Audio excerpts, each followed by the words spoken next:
Well, new tonight, it is a violation that occurs on a daily basis. Drivers from Uber and Lyft picking up young children without their parents.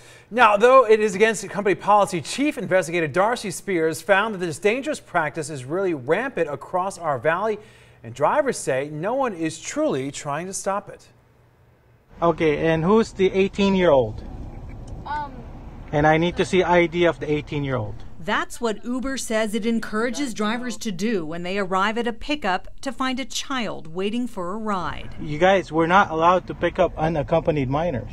This driver, who asked us to protect his identity, took this video when he was booked by a father to pick up 5 underage girls at Bishop Gorman High School.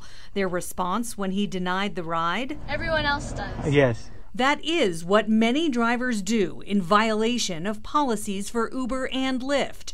Both companies require riders to be older than 18 to use the app or ride alone. For one, I think it's the parents.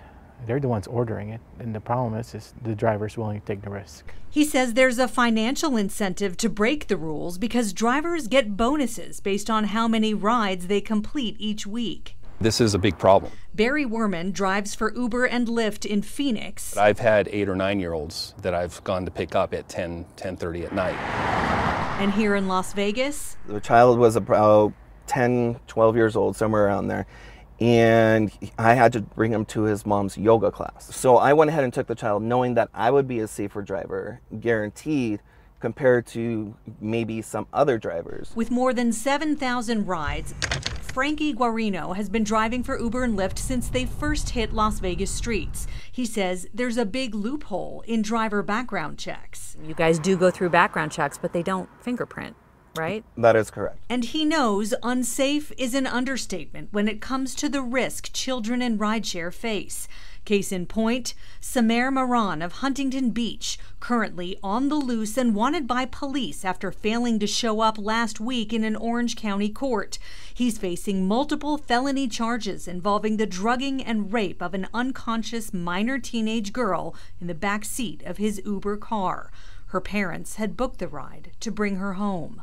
If the kids aren't supposed to trust people with trust strangers, why should the adults trust their kids with strangers? Last October, police near Miami, Florida say this Lyft driver, 43-year-old Julio Perez, confessed to sexual battery against a 16-year-old boy. Police said Perez picked the boy up from his high school and drove him to his home where he attacked the boy.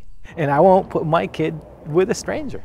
This driver says the rule about unaccompanied minors is buried deep in the terms of service that most people don't read. So most riders don't know it's against company policy, and most drivers don't tell them. And he's my teenager.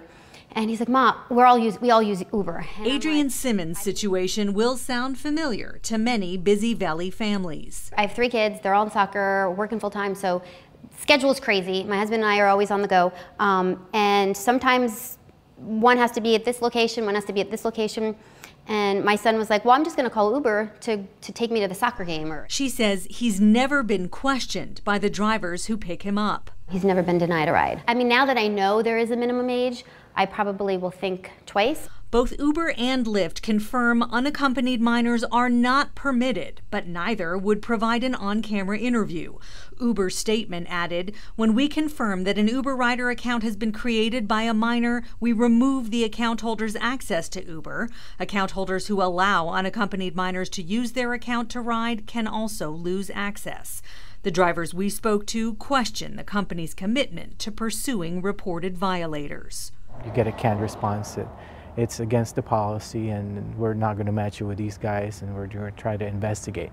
What really happens to them, we don't know. When we asked, both companies declined to tell us how many riders and drivers have been suspended or deactivated for violating the policy. Darcy Spears, 13 Action News.